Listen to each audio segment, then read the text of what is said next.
stealing, anyone unclear on what stealing means? Stealing means don't take what don't belong to you. Do you think we ever do that? You know, hardly ever knocked off any liquor stores lately. I guess I don't steal.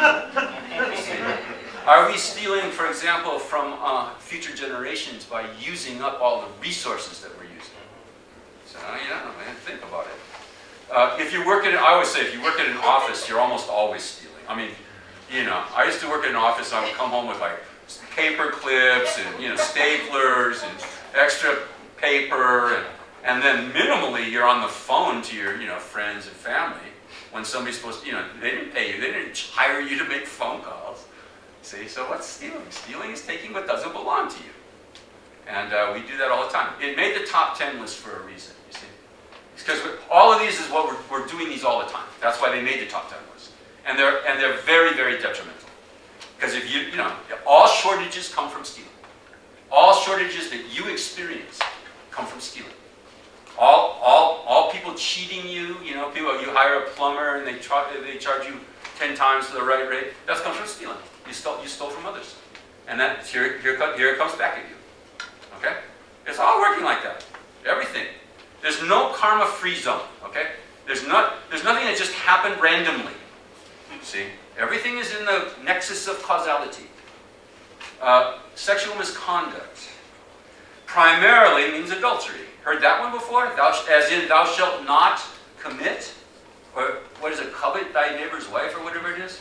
Yeah. And husbands too, okay, he's gone, you know, oh, I've never coveted a wife because I'm a woman, and I'm a heterosexual woman, and so I'm off the hook. Not like that, of course. So don't sleep with people, don't hurt people with your sexuality. That's the basic thing. Don't hurt others. So all of them are about hurting other people. Killing, of course, is hurting other people. Stealing is hurting other people. Taking their resources is hurting them. Sleeping with people that you shouldn't sleep with hurts other people. Anybody who has tried this knows it always just blows up. It never works out. Ever. It's just a big, big mistake. So don't even bother. There's plenty of fish in the sea. You don't have to sleep with other people's partners, okay, to be happy. There's other people to sleep with. Let's sleep with a you know, somebody who's unattached. That's fine. Okay? In Buddhism, we say that's fine. The problem with sexuality comes when you're hurting other people with sexuality. If it's, what do you call it, a victimless crime, then no problem. You see? Yeah. Isn't there some thought about that, though, that, you know, sleeping with people creates an attachment to that person, and if you don't mean it, you're likely to end up hurting the other person. Well, that's a little higher level, yeah. Yeah, I mean, even if they're not attached, you're going to attach them to you, and then what? Leave. Yeah. So it doesn't usually work out. So what's the answer to that question? Do you think? What's your plan? No, I once asked. Long before I was ordained as a monk, I asked a good friend of mine, a Catholic priest, why do you have celibacy? Why is there celibacy in the Catholic Church as taking? And he told me very, very, very unexpectedly. I wasn't expecting this answer at all. He said, the reason for taking vows of celibacy is because in an ordinary, non-celibate relationship, you favor some people over others. And the idea is to, you know, as a priest or as a monk, to try to treat everyone the same. To bring them all up to the level of your partner. You see? Everyone. So I don't know if that's the answer to your question. Maybe you just planted some seeds for yourself. We'll see. Yeah. For those of us not taking the vow of celibacy. Yeah, right. Yeah, right. For the rest of us. Now, going back to the idea of hurting someone else, you can take that to a third party, someone not.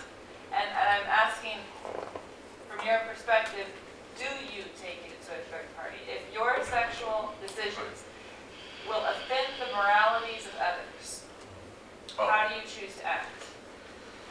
Well, if you're intentionally offending the moralities of others, then you're trying to hurt them.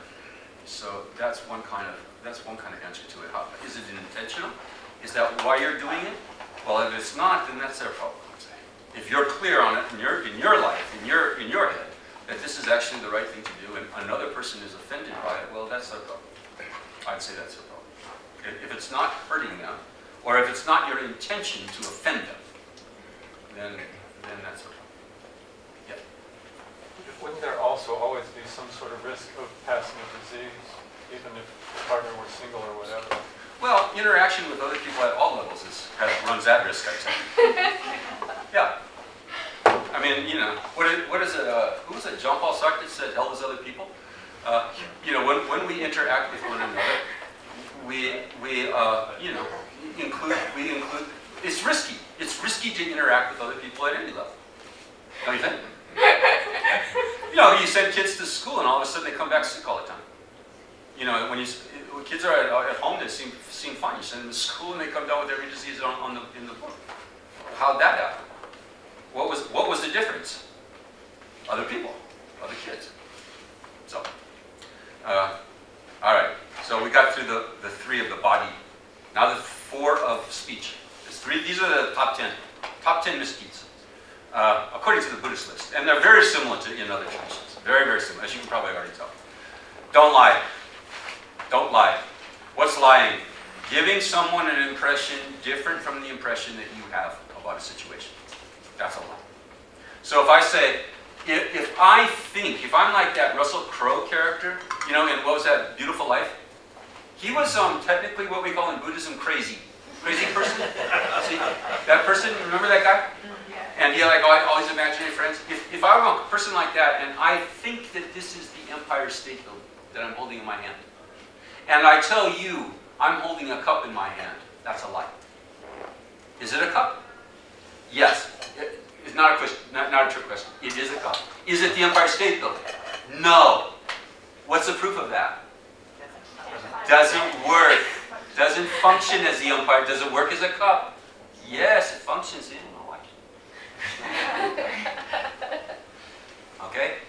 But if I truly believe it's the Empire State Building and I tell you it's a cup, it's a lie. So see, the lie has nothing to do with the relationship to reality. It has to do with your perception of the relationship to reality. And what kind of communication, and are you communicating that accurately